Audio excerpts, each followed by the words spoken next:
Swayam Prabha. Digital India. Educated India.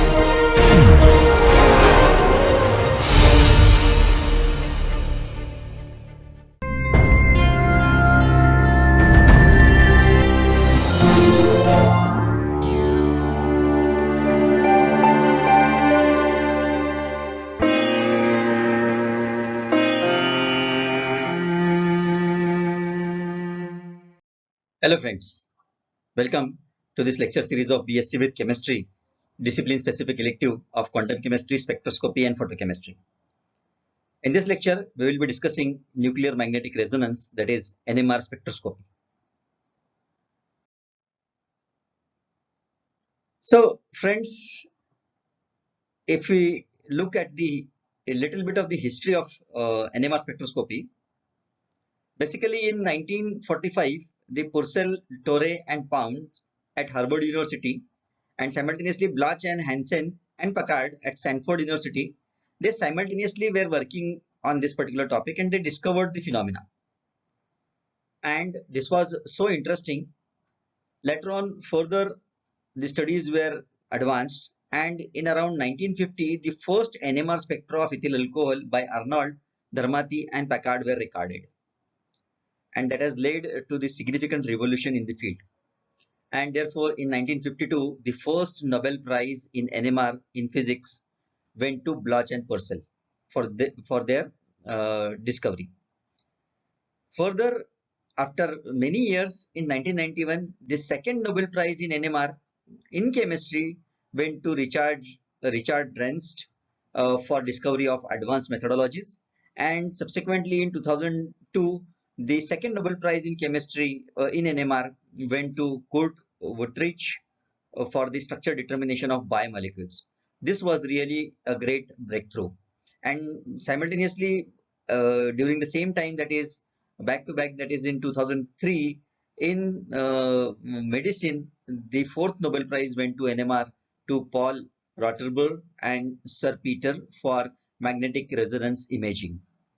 So what basically the NMR is? See, what we see is, we know that similar to electron, actually, the nucleus also has spin and it has a motion about the axis. So the spin motion is basically characterized by the total spin quantum number, which we call it as I. And basically it is the resultant of the spins of all the protons and neutrons which are present. And therefore, actually the value of this I is dependent on the number of protons and neutrons present in that particular atom. So what do on what parts they basically depend on? So they depend on basically the atomic number and atomic mass number. And when a spinning nuclei basically is placed in external magnetic field, so in the external magnetic field, what happens? It tries to align in the direction of the magnetic field. But since it is spinning, due to that particular spinning motion, it cannot orient the direction of field. Moreover, what we know is it starts rotating at a particular angle along the direction of the field. That is what we know actually. If we imagine the precession of Earth, so this is called as a precessional motion and the precessional frequency of the rotation. And that particular frequency of rotation, we call it as a precessional frequency. So when a nucleus is having this I greater than 0, it is placed in an external magnetic field and it can orient at different orientations with respect to the applied magnetic field. So the number of possible orientations basically are given by 2I plus 1. Say for example, if I have the spin is equal to half, and hence in that case particularly, so 2 into I plus 1, that is 2 into half plus 1 is going to give me 2. So the proton in the atom can align in the direction or opposite to the direction of magnetic field with the values either plus half or minus half.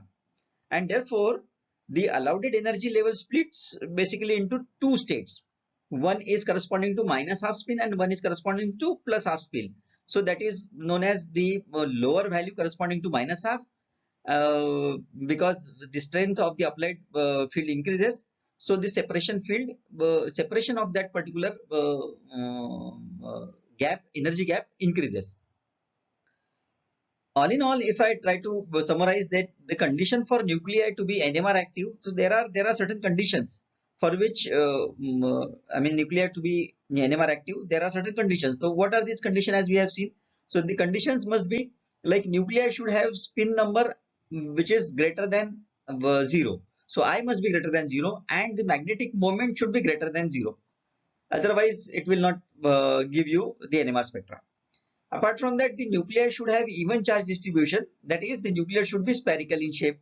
That is another condition. And the nuclei should have high percentage of natural abundance.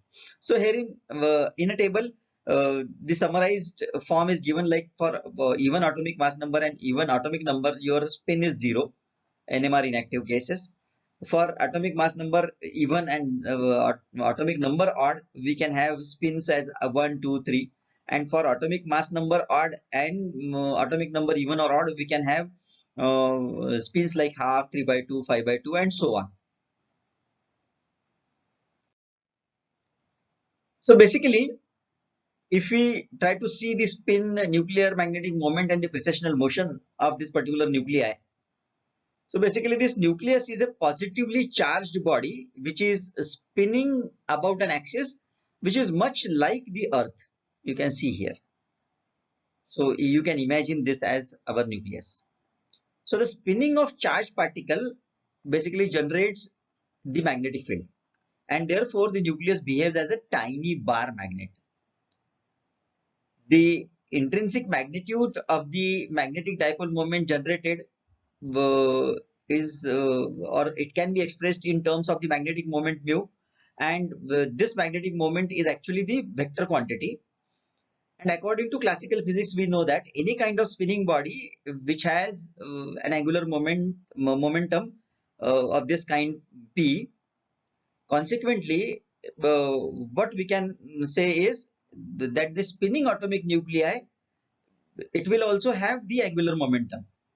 Like a linear momentum, it will have the angular momentum. And since we all know that the magnetic moment and the angular momentum behaves as a parallel vectors, the relation between these quantities are usually given by this mu is equal to gamma into p. So where this mu is equal to gamma into p is a relation in which this gamma is called as the gyromagnetic ratio, and it is a characteristic of the constant of particular nucleus. And this p momentum is given by h upon 2 pi into m, where these quantities have their usual meaning, like h is the Planck's constant and m is the magnetic moment, quantum number, and m is related basically to the nuclear spin quantum number. Say for example, for a given value of I, there are 2i plus 1 values of m which are ranging from minus I to plus I, which includes 0 as well. So if I is half, then m can have two values, that is m is equal to plus half and m is equal to minus half. And your magnetic moment basically can then be calculated. So we have this equation of kind this, that is mu is equal to gamma h upon 2 pi into m, which basically shows that the magnetic moment of a given element basically depends only on the magnetic quantum number m, you can see here. And hence we can conclude that the nuclear magnetic moment is also quantized basically, because it has a quantized value, and therefore this is also quantized, and therefore it can have certain values, discrete values. So these values are determined by the magnetic quantum number m, and basically from this we can get the idea of the precessional motion. So under the influence of the external magnetic field, basically this spinning magnetic nuclei moves in a characteristic way, and it gives a signature kind of pattern. So there is a characteristic for particular nuclei, and basically it is just like the spinning top moves around the vertical axis of the Earth's gravitational field.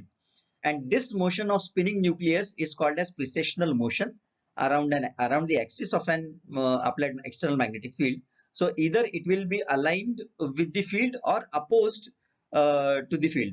So the precessional motion and therefore along with that the precessional frequency, both of them, they are directly proportional to the strength of the external field, like shown in this particular equation number 4. If we take the example like the unit of the magnetic field is say around Tesla, and say 1.4 Tesla is equivalent to 14,000 Gauss. So it will precess at around about 60 million times per second, and therefore the frequency, precessional frequency, will be around 60 megahertz, isn't it? Apart from that, basically the interaction of incident radio frequency radiation, because NMR, this spectroscopy is studied basically in radio frequency region, and therefore the interaction of incident radio frequency radiation with the spinning nucleus which is kept in the external magnetic field basically depend on the precessional frequency of the nuclei, at what frequency it is rotating. So now the phenomena of resonance occurs when the precessional frequency of nuclei is equal to the frequency of incident radio frequency rotations, isn't it? And therefore, what actually it means is that the proton precessing in the aligned orientation absorbs the radio frequency radiation and then it passes into the opposed orientation. That is what is shown over here and in both of the animations, and therefore the nuclei and the radio frequency beam are said to be in resonance, and hence this particular topic is termed as the nuclear magnetic resonance. You can see here in this pictorial diagram also, this particular is the orbit of precession, and this is the direction of vector. This is the axis of precession. Basically with this axis there is a parallel magnetic field. This is the direction of field.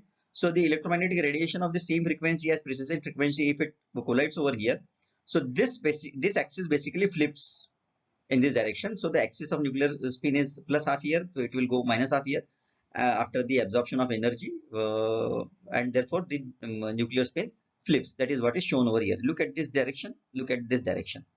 That is what has been tried to show in this picture, whereas these two pictures, they show the animation. You can see over here the flipping of the direction, tiny magnets, isn't it?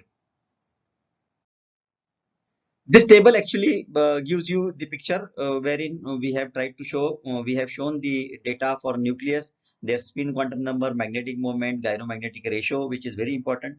Then the resonance frequency, at what frequency they are resonating. So it is in megahertz at the field of say about 1 Tesla. The relative sensitivity at constant field, it is the important factor. The natural abundance, you can see in percentage that 99.98% of this proton H1, and the quadruple moment Q, which is given over here.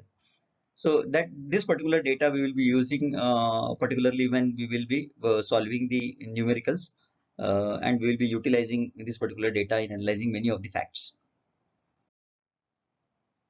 So what is the basis of NMR phenomena?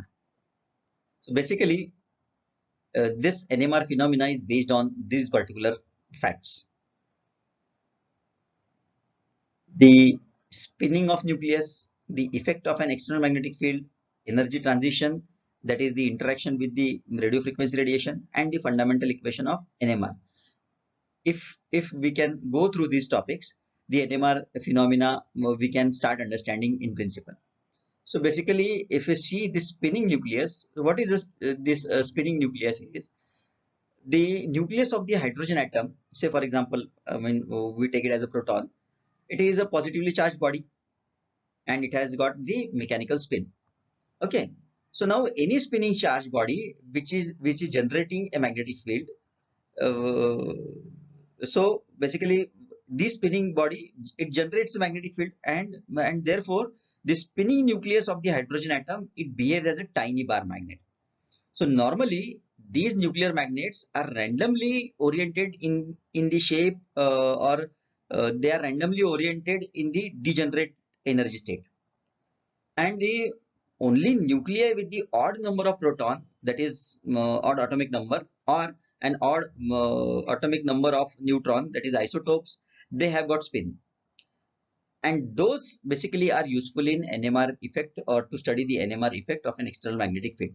So in presence of external magnetic field, the spinning proton will take place in two orientations with respect to an external magnetic field, say either aligned with the field, that is the lower energy state, or the alpha spin state we call it as, and the other case is the opposing state to the field, that is the higher energy state or the beta spin state. So in a magnetic field, there are two different energy states for a proton, namely A and B.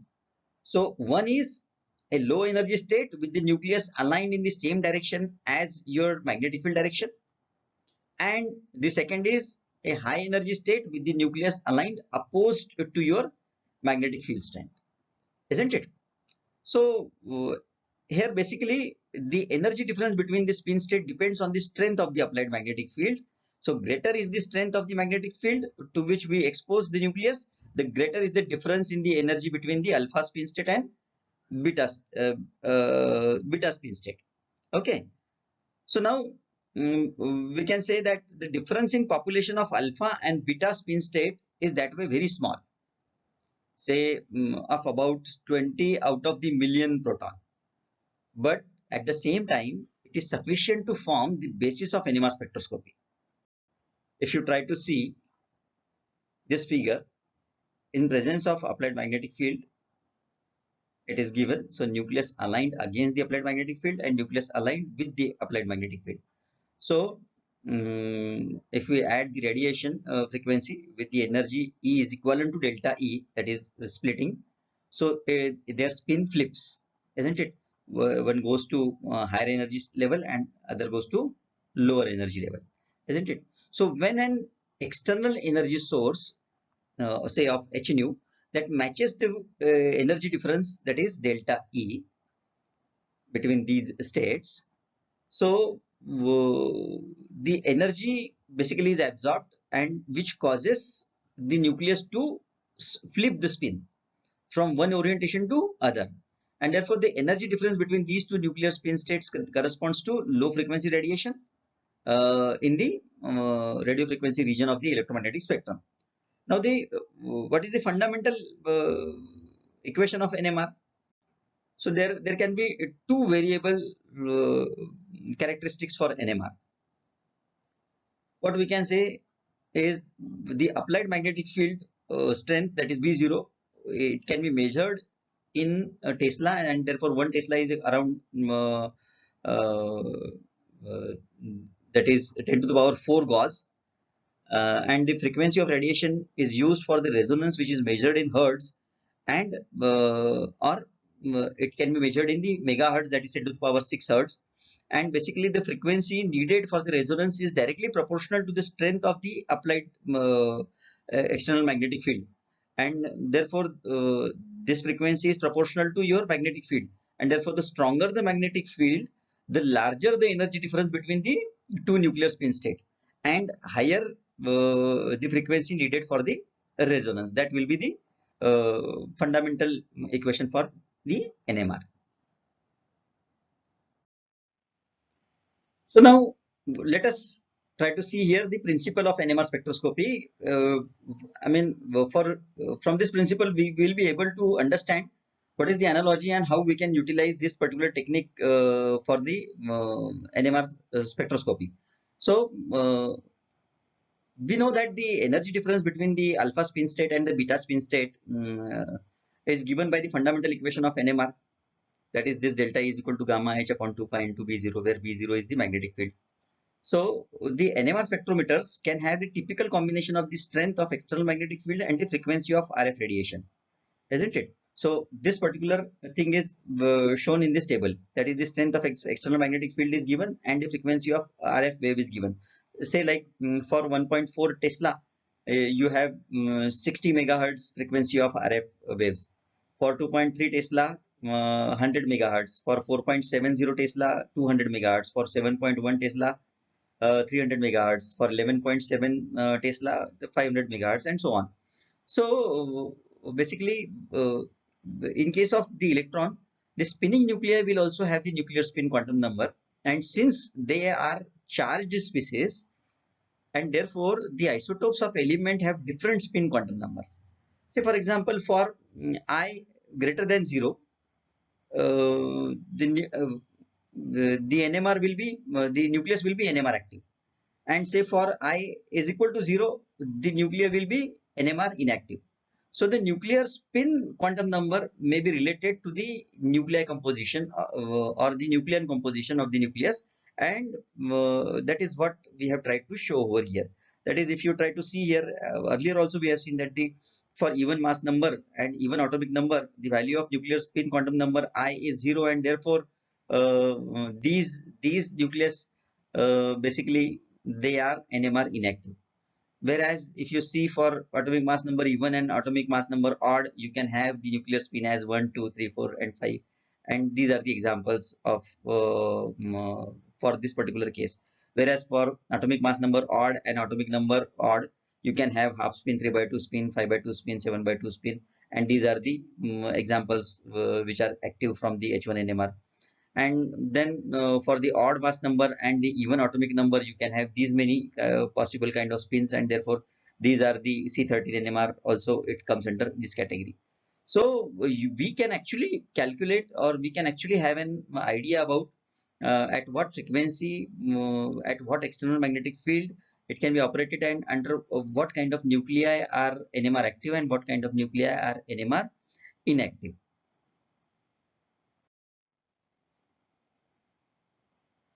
The Boltzmann equation plays a very vital role in understanding the sensitivity of the spectrometer. Now, how it is? So, let us try to understand.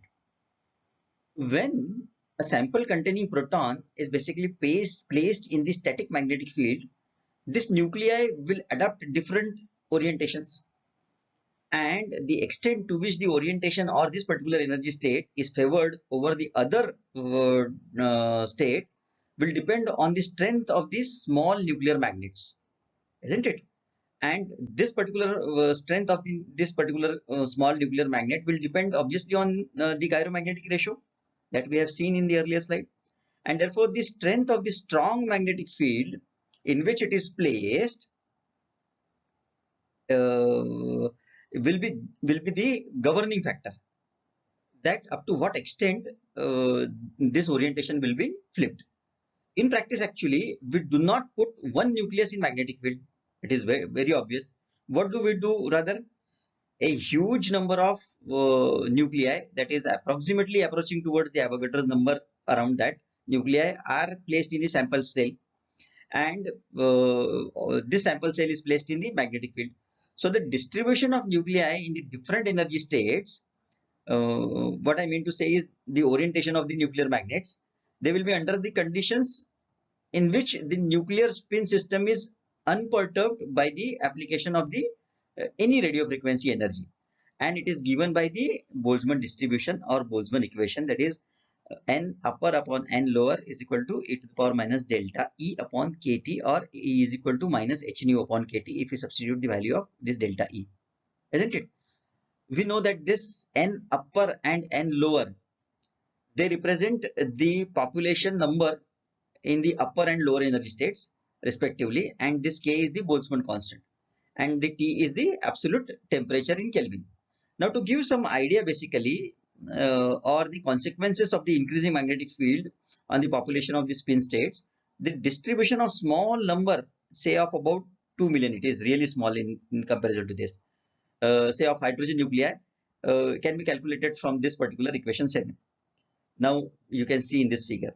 So initially we can have for a proton the population of say around 2 million, say, and if we put it in a magnetic field of say around 18.8 Tesla in thermal equilibrium at room temperature, the population ratio will be say around 0.99987 or something around that, that is 99.98% or something like that. That means for every 1 million nuclei in the upper energy state, there will be just around 1 million nuclei. isn't it?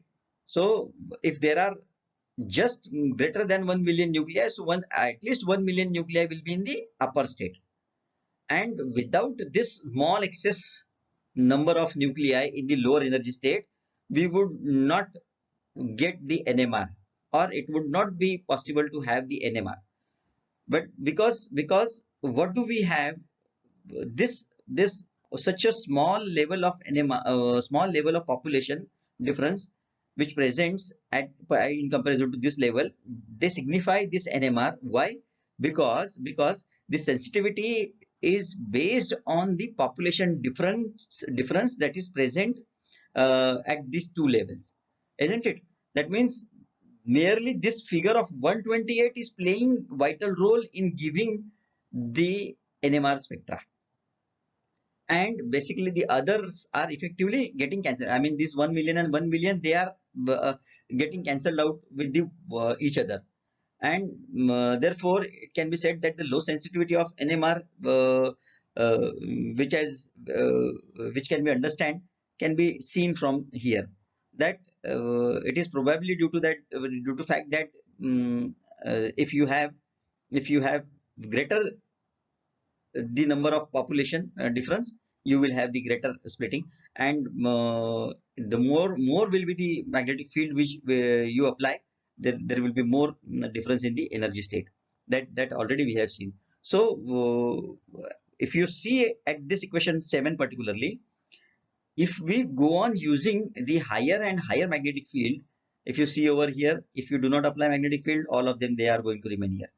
At 2.3 Tesla, you can see the splitting. At 9.4 Tesla, you can see the splitting. At 18.8 Tesla, you can see this particular splitting. So the use of stronger magnetic fields will increase the population ratio, and since the population ratio will increase, consequently the sensitivity will increase. So in order to have the greater sensitivity, we have to apply the greater magnetic field. And also we need to know that the different nuclei basically has different inherent sensitivities.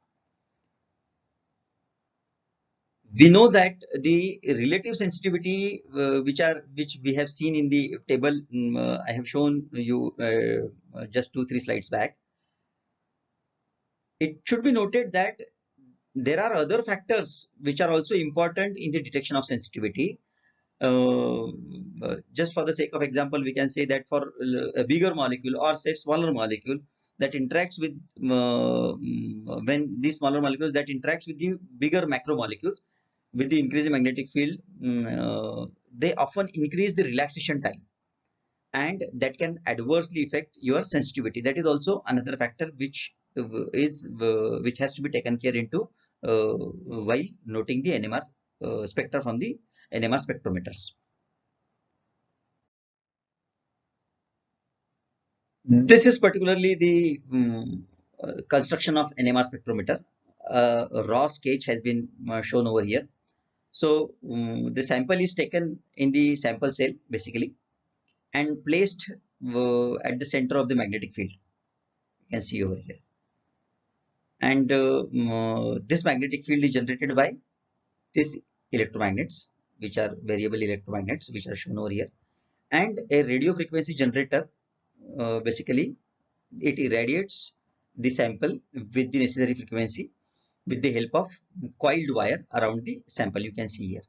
So any change in the frequency is recorded by a recorder, which is supported by the readout system. You can see over here. So in order to record the NMR spectrum, a constant radio frequency is supplied from the RF generator, and the commonly used frequencies are basically 60 megahertz, 100 megahertz, 200 megahertz, 400 megahertz, 500 megahertz.